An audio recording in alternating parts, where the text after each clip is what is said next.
E no vídeo de hoje, onde eu compartilho meus estudos de tarô, comparando tarô e histórias bíblicas, hoje eu vou falar aqui do Arcano da Morte.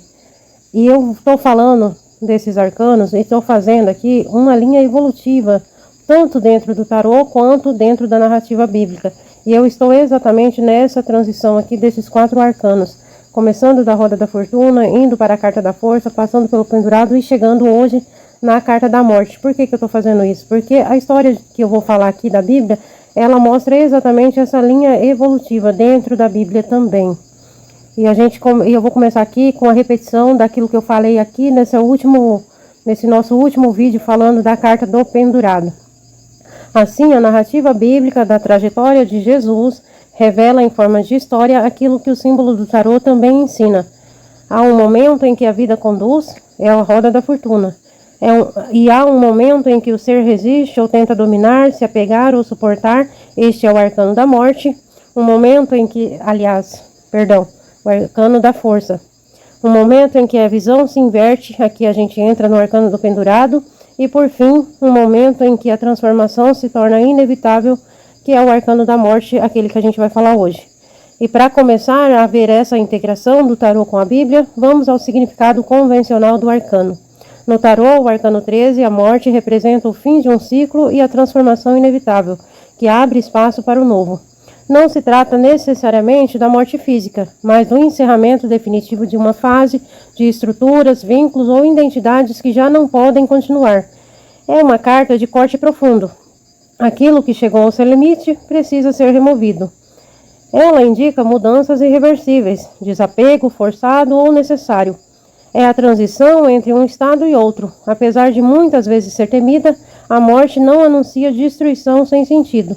Ela marca o momento em que algo precisa terminar para que outra coisa possa começar. E agora vamos ver isso na Bíblia, na história bíblica de Jesus. Se o enforcado representa a entrega consciente, a morte é aquilo que torna essa entrega irreversível. Aquilo que foi aceito, agora precisa ser atravessado. É exatamente aqui que a trajetória de Jesus Cristo revela o Arcano 13 em sua forma mais profunda. A crucificação não é o fim, ela é a passagem, porque a verdadeira morte, no sentido arquetípico, não está apenas na cruz, mas no que vem depois dela, no silêncio, no sepulcro, no intervalo. Os 3 dias não são apenas um dado histórico, eles representam um estado de ausência.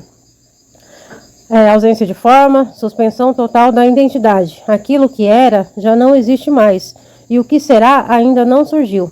Na tradição alquímica, esse é o estágio da Nigredo, quando tudo precisa se desfazer para que algo novo possa existir.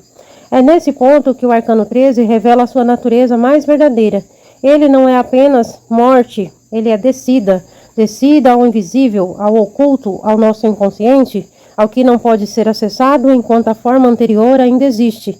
Na linguagem cabalística, é a travessia do portal de Num. Por que esse Num? Porque Num é a letra hebraica que representa essa carta na tradição de algumas tradições que associam o tarô à Cabalá. A travessia do portal de Num, o mergulho nas águas profundas onde toda a estrutura se dissolve.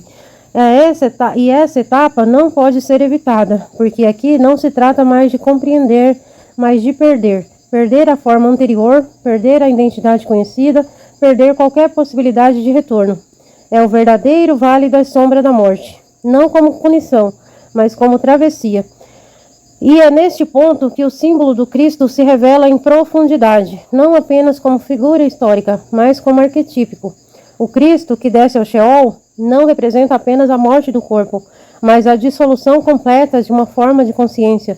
Por isso, o Arcano 13, ele pode ser compreendido como Cristo oculto, não o glorificado, não o ressuscitado, mas aquele que atravessa a noite, onde tudo que não é essencial é retirado. É justamente por isso que a morte não é o fim.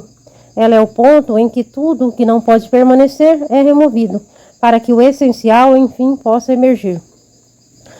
E só depois dessa travessia completa surge o próximo movimento, não como retorno ao que era antes, mas como uma nova forma de existência. E aqui a gente já faz uma transição para o nosso próximo arcano do tarô, que é a temperança. E olha como isso é incrível e se reflete também nessa continuidade aqui da história de Jesus Cristo, né? Se a gente tem ali a história de Jesus Cristo com a crucificação, a descida ao Sheol, representando a carta da morte, logo em seguida a gente vem a carta da temperança, que significa aqui a ressurreição do Cristo, né? É a temperança. Se a morte há dissolução, se na morte há dissolução, na temperança há reintegração. Se na morte tudo se desfaz, na temperança tudo é reordenado. A ressurreição, então, não é apenas voltar à vida, é surgir de outro modo. Aquilo que passou pela morte já não é mais o mesmo, porque não carrega mais o que ficou para trás. E isso é o que Tarô revela nessa sequência. A entrega abre o caminho, a morte atravessa, a temperança reconstrói, não como etapas separadas, mas como um único movimento. Deixa de ser para então verdadeiramente tornar-se.